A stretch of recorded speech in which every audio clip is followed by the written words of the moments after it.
As I was preparing dinner at home, my husband Matt came back earlier than usual. I didn't bother to greet him, but I noticed two sets of footsteps coming down the hallway. I paused in my cooking. That's unusual. Did he bring someone home?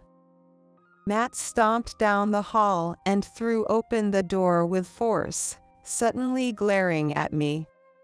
From today, we're living together. If you don't like it, get out. Shocked by his sudden outburst, I glanced next to him and saw someone I hadn't expected at all.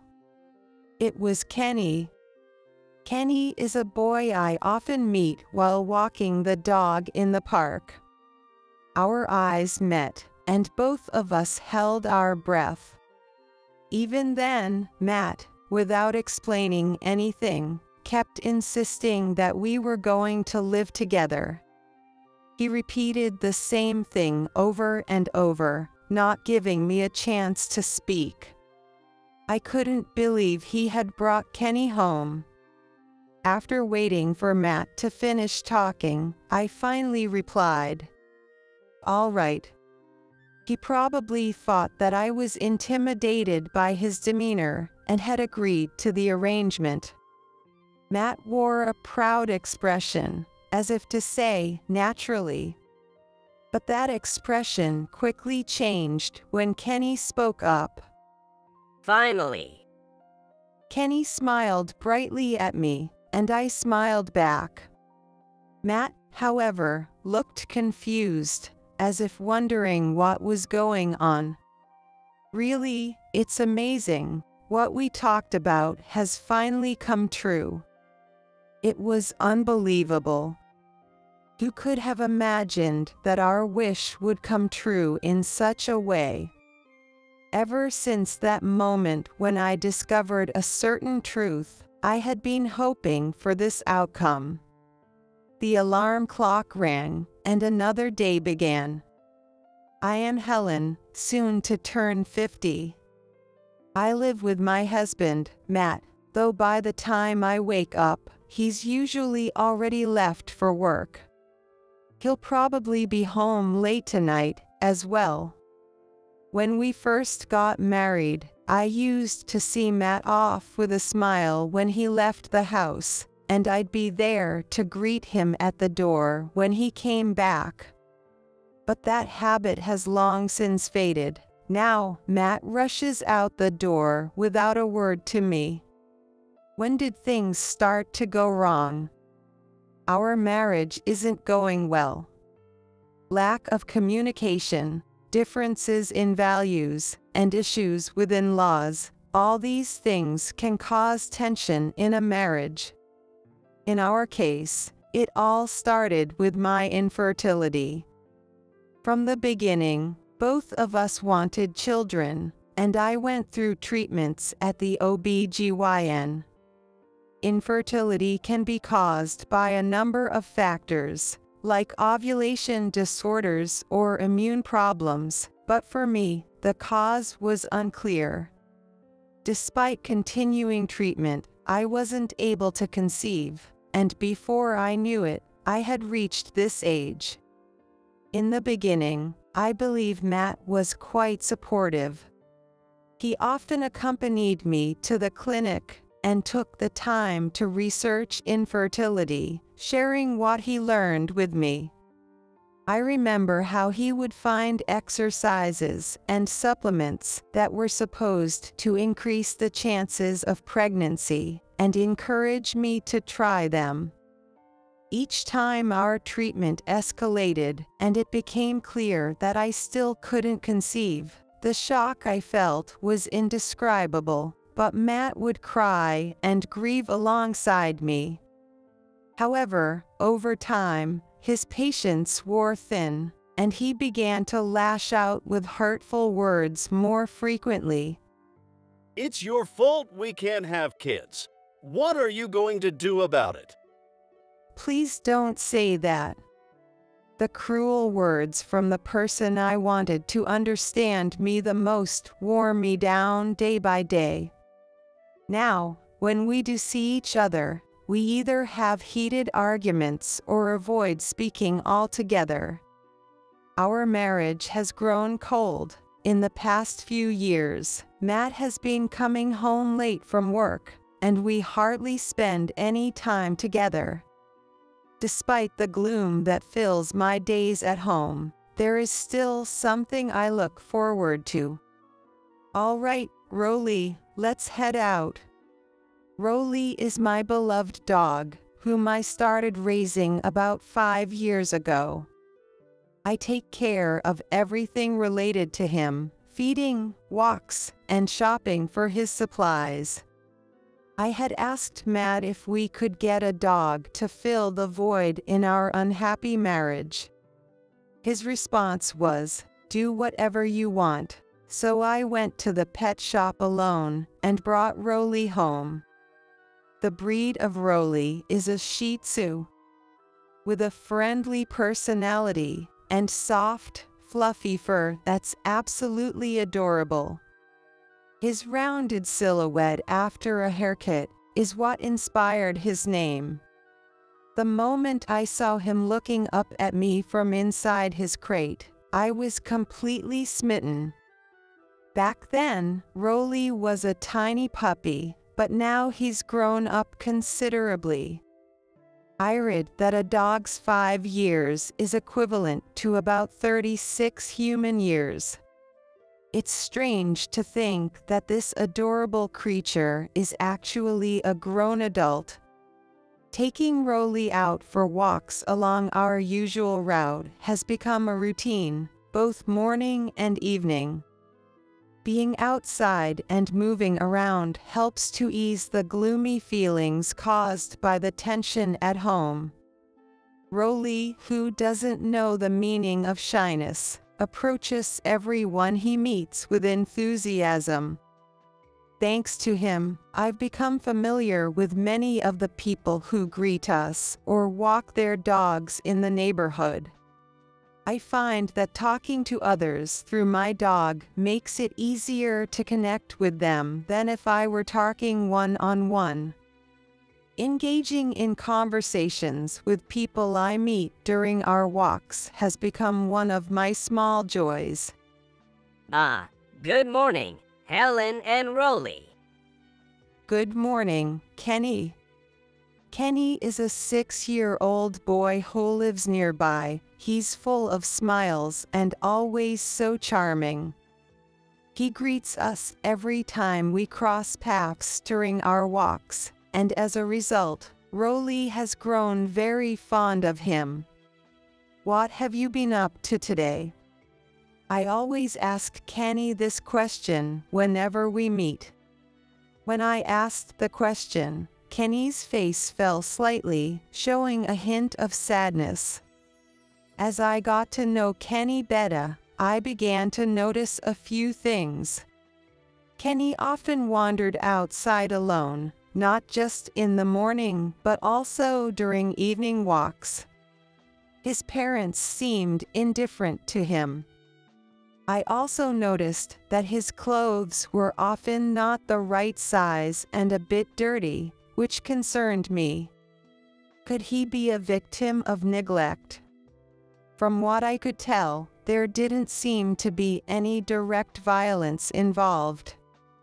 However, since Kenny never shared any joyful stories about his parents, it was clear that he wasn't being cherished and was likely experiencing some level of neglect. I considered reporting this to Child Protective Services, but I hesitated, knowing that, in some cases, children could be separated from their parents. The thought of my decision potentially breaking up Kenny's family made me pause.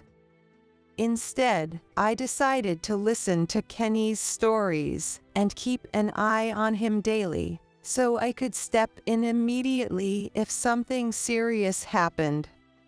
Helen, what will you teach me today? Let's see, how about math today? Recently, every time we met, I would teach Kenny something, sometimes schoolwork, sometimes numbers. The park bench had become our regular spot for these little study sessions. Kenny was so eager to learn, and his quick grasp of new concepts made teaching him rewarding.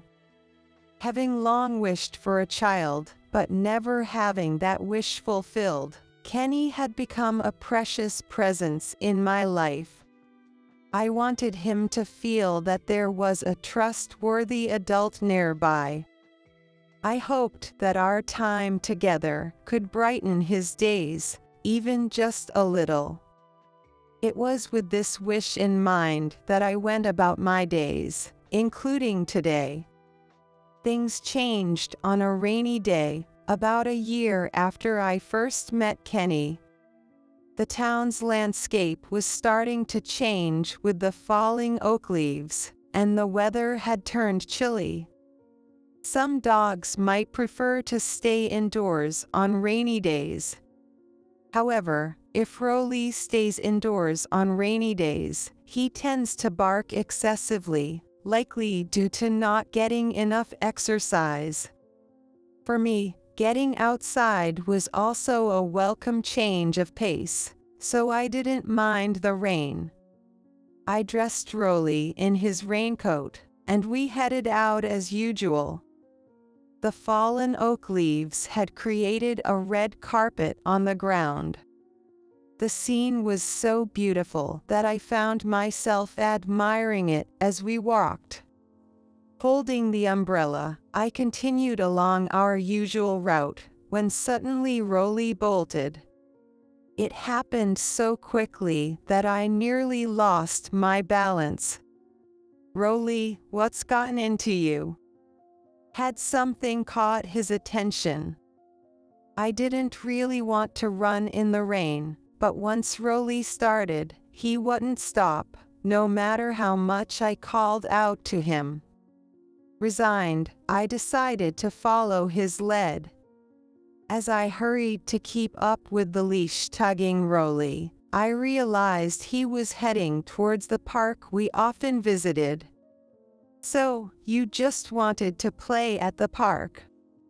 I thought, amused by how much Rolly loved the park, but as I looked around the park, I noticed a familiar jacket near a bench. It was Kenny.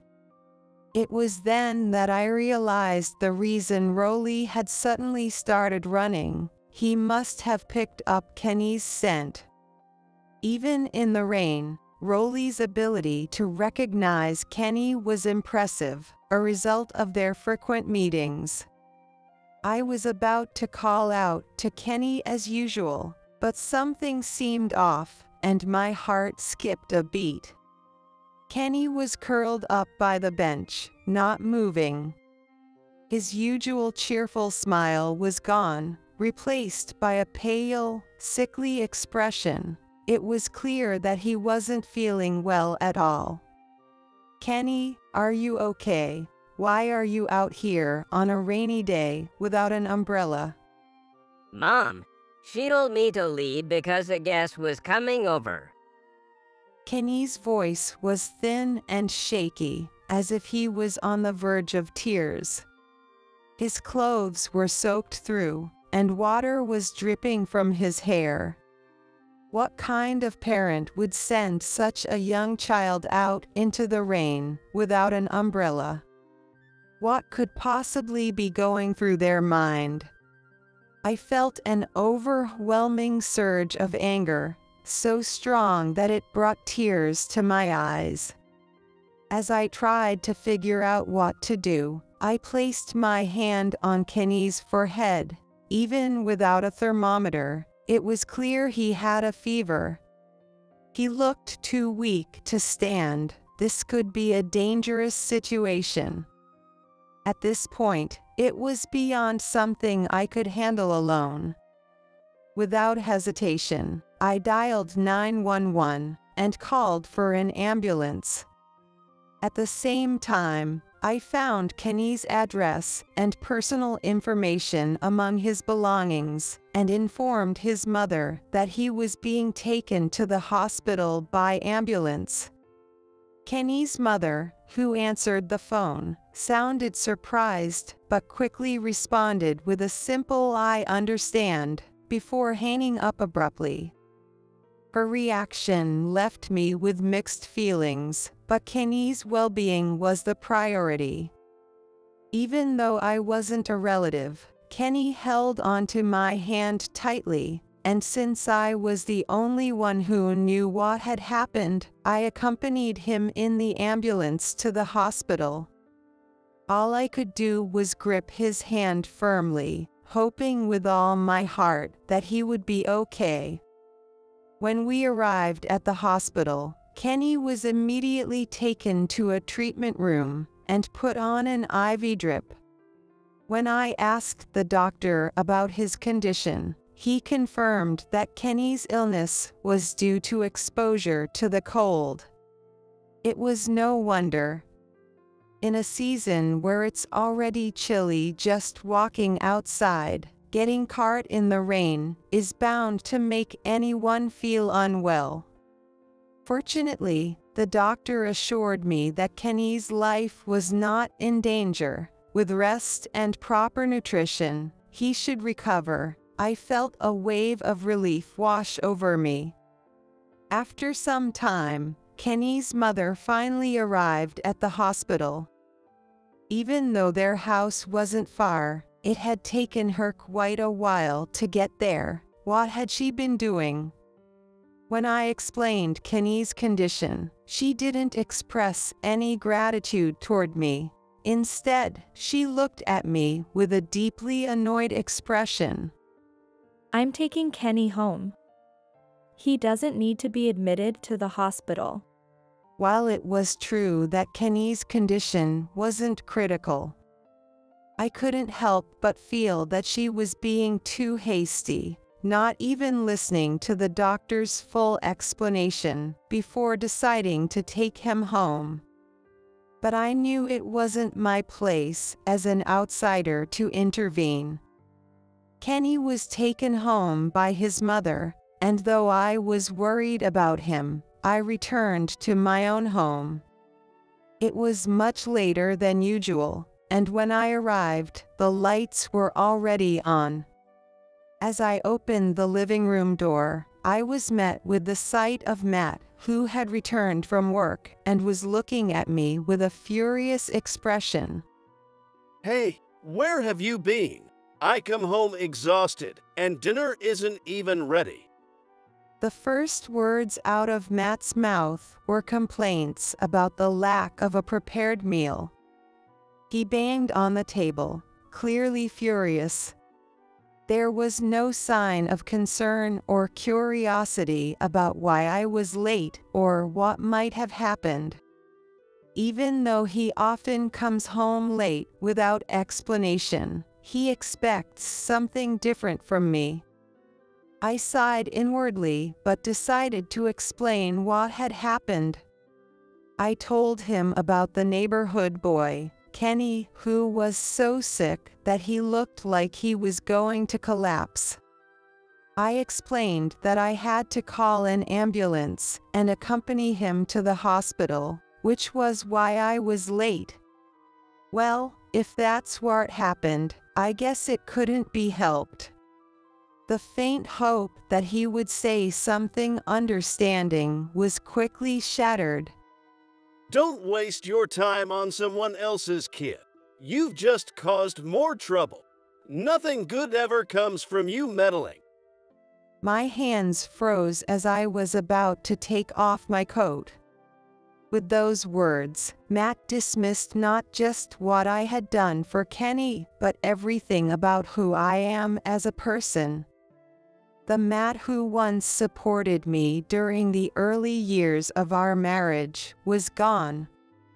In the past, I might have argued back, but over time, I had lost the energy to fight with someone who seemed incapable of understanding. After hurling his insults, Matt threw in a final, "Don't do anything on your own again," before storming off to another room. Finally, my long day had come to an end. After that, our conversations became even more sparse, and the tension between us only grew. The only comfort I found was in having Rolly at home, but whenever Matt was around, I felt uneasy, as if our house wasn't really my home anymore. It seemed that Matt felt just as uncomfortable because he started coming home even later. About a month after our argument about Kenny, something unexpected happened. I was cooking dinner at home when Matt came back earlier than usual. I didn't go out to greet him, but I noticed 2 sets of footsteps coming down the hallway, so I stopped what I was doing. "That's unusual. Did he bring someone home?" Matt stomped down the hallway and threw open the door forcefully. Then he suddenly snarled at me. From today, we're living together. If you don't like it, leave. I was shocked by his sudden outburst, but when I glanced beside him, I saw something I never expected. It was Kenny. Our eyes met, and both of us held our breath. Even then, Matt, without offering any explanation, kept insisting that we were going to live together. He repeated the same demand over and over, not giving me a chance to speak. I couldn't believe Matt had brought Kenny here. After he finished his tirade, I finally replied, "All right." He must have thought that his forcefulness had intimidated me into agreeing to the arrangement. Matt wore a proud expression, as if to say, "Naturally." However, that expression quickly changed when Kenny spoke up. Finally, Kenny said with a bright smile, to which I returned a smile of my own. Matt, however, was the only one who looked puzzled, as if he didn't understand what was being said. "Yes, it's finally happening. What we talked about has come true." It was truly unbelievable. Who could have imagined that our wish would come true in such a way? Ever since I discovered a certain truth, I had been hoping for this outcome. This situation all traced back to that rainy day when I helped Kenny. After that day, my marriage, which had already been strained, grew even more unbearable, and I decided to take action. I had hired a private investigator to look into Matt's possible infidelity. For a while, I had suspected that Matt was having an affair. His late returns were becoming more frequent. It's sometimes he wouldn't come home until the next day. When I asked him about it, he would dismissively say, "It's just part of the job. There are social obligations." He used that as an excuse to belittle me, but I found it hard to believe that a man his age would spend entire nights out drinking. The final straw is his smartphone. He underestimated me, thinking I was clueless about technology, so he didn't even bother to delete his history and casually exchanged messages with a woman, completely oblivious to the fact that I might discover it. Since our relationship had grown cold, I had chosen to turn a blind eye to it. But this latest incident pushed me beyond my limits, leading me to finally hire a private investigator to look into the matter. I also took photos of the incriminating messages on his phone to gather evidence on my own. A few days later, I received a report from the private investigator. When I went to their office, I was informed that Matt was indeed having an affair with a younger colleague from work. They told me it had been easy to gather evidence because Matt met with Emily frequently and walked around town with her openly, without any attempt to hide their relationship. Up until that point, everything had been within the range of what I expected, but the next piece of information left me speechless. Matt had a secret child with Emily. And that child was none other than Kenny, the boy I had grown so fond of. I was struck by just how small the world could be. Unbelievably, Matt had been the one who, along with Emily, had thrown Kenny out of the house whenever they didn't want him around. If it had been just a momentary lapse of judgment, a fleeting affair, I might have found it in me to forgive him. But having a secret child, that was something I could never forgive. To make matters worse, Kenny had just turned 7 recently. We had even celebrated his birthday together at the park. The long years it takes for a baby to grow into a 7-year-old. It meant that Matt had been betraying me for far longer than I had ever imagined, likely from the very beginning of their relationship. Matt bringing Kenny home and demanding that we live together was completely unexpected. However, I was already fully prepared to file for divorce and demand alimony, having gathered ample evidence of his infidelity. I had been planning to confront Matt with divorce papers this week and report the situation to Child Protective Services, but now that he had made the first move, it worked in my favor.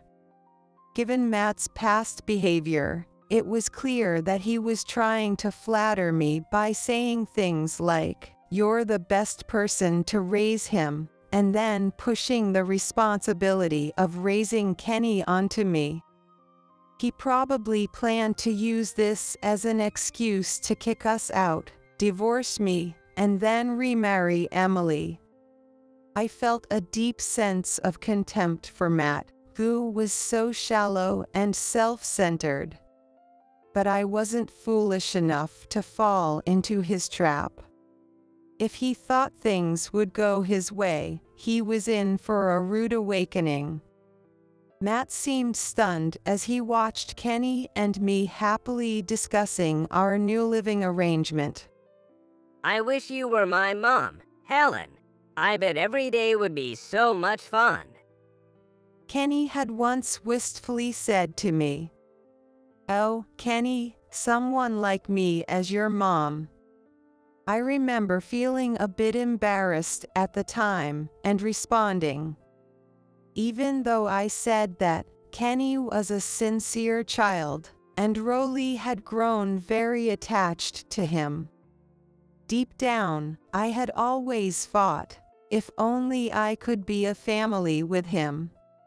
Now that I knew the full truth, I made a decision in my heart. I cared more about Kenny than Matt or Emily ever did. I was going to protect Kenny and reclaim my own dignity.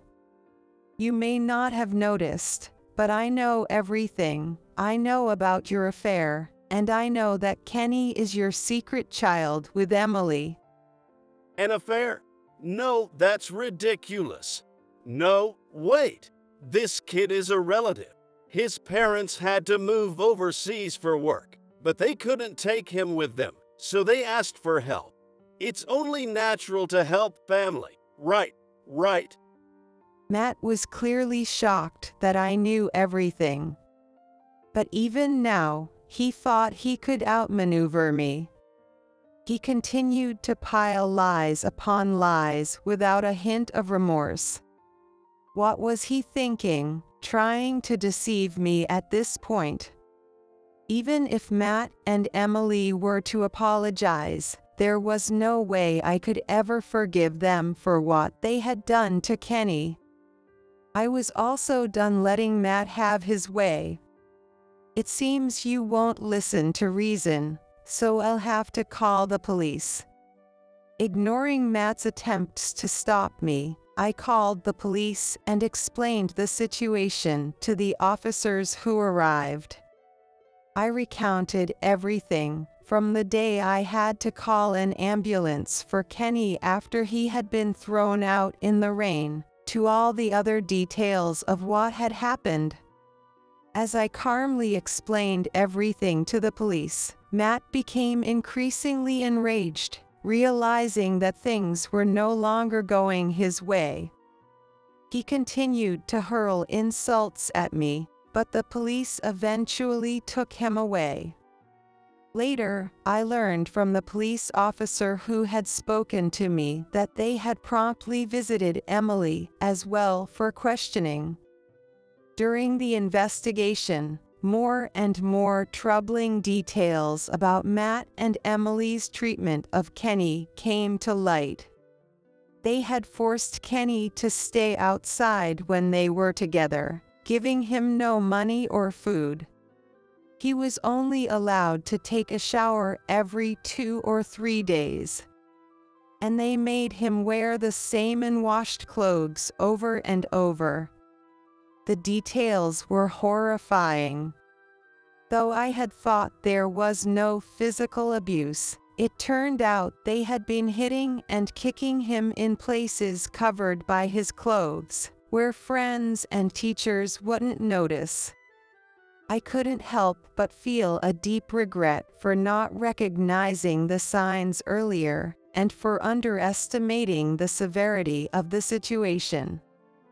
The thought that my own husband had been complicit in such terrible acts filled me with shame.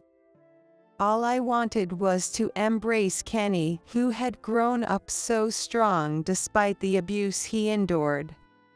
The case eventually went to trial, and both Matt and Emily were given prison sentences.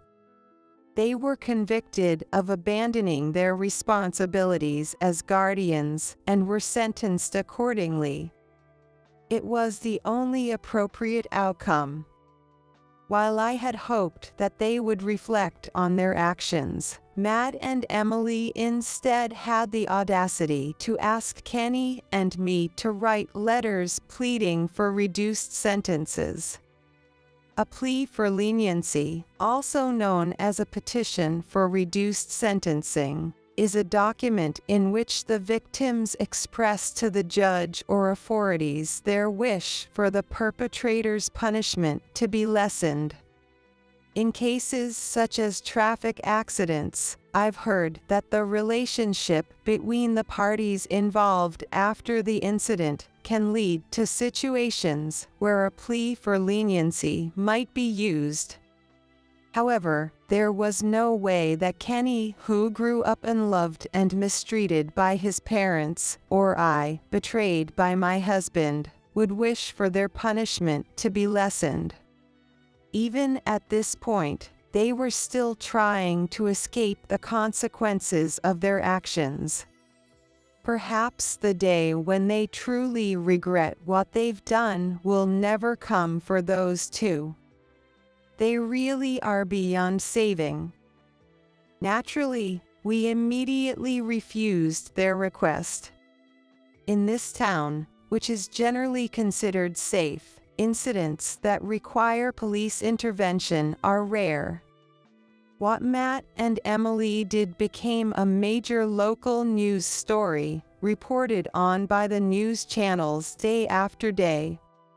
In recent years, child abuse has become a significant social issue, frequently covered in the national news as well. It seems that public interest in child abuse has grown significantly. The scrutiny from neighbors directed at the two of them was harsh, and they continued to be whispered about in hushed tones. Their address was even exposed online, causing a major uproar. Although I do feel a tinge of pity, there is nothing more I can do for them. There was no way they could keep this hidden from their workplaces, and as a result, both of them were quickly fired. Given how their names had become infamous, it's doubtful whether they'll ever find stable employment again. They are also required to pay compensation to us, so even after serving their sentences, a life of poverty is likely unavoidable. As for me, after the court proceedings settled down, I went through the process of legally adopting Kenny through a special adoption system, making us officially mother and son. Kenny had spent some time in a children's home, but I registered as a foster parent right away. After a trial period of fostering, we were finally recognized as a family in the eyes of the law. The process was lengthy and involved, but when I thought about being able to live with Kenny, it didn't feel like a burden at all. Kenny, let's take care of each other from now on. Yeah, I'm so happy to have you with me, Helen. Despite his young age, Kenny seemed to understand the situation he was in. I was told that he never cried for his birth mother or expressed a desire to return to his old home. Well, how about we start by getting a cake to celebrate? I wanted to sign Kenny up for some lessons, but I wondered what he might be interested in. Then again, maybe there's no need to push him into activities just yet. First, I want to sit down with Kenny and have lots of conversations about everything that's happened so far and what the future holds. I'm determined to shower Kenny with all the love he deserves. With these thoughts in mind, I walked home with Kenny. Surrounded by many adults and adjusting to an unfamiliar environment, Kenny seemed a bit worn out at first. However, as the adoption process was completed and our lives began to settle, he gradually regained his natural brightness. At home, it wasn't just me. Rolly, who had grown very fond of Kenny, was there too. Look, Rolly, it went that way. Kenny and Rolly are as close as ever, spending their time playing chase and tossing toys to each other. The two of them laugh together like brothers. Watching their joyful interactions brought me a deep sense of peace and happiness. Recently, it had become our daily routine to take morning and evening walks with Rolly, Kenny, and me. No matter how brave Kenny acted, I knew he could never fully forget what his biological parents had done to him. And being known as a child who had suffered abuse, there was a chance that others might view him through a lens of prejudice. Thinking about Matt's betrayal still brought a sense of gloom over me. But I knew we had to keep looking forward and live for tomorrow. Hand in hand, Kenny and I would slowly heal our wounds and continue to live peacefully together.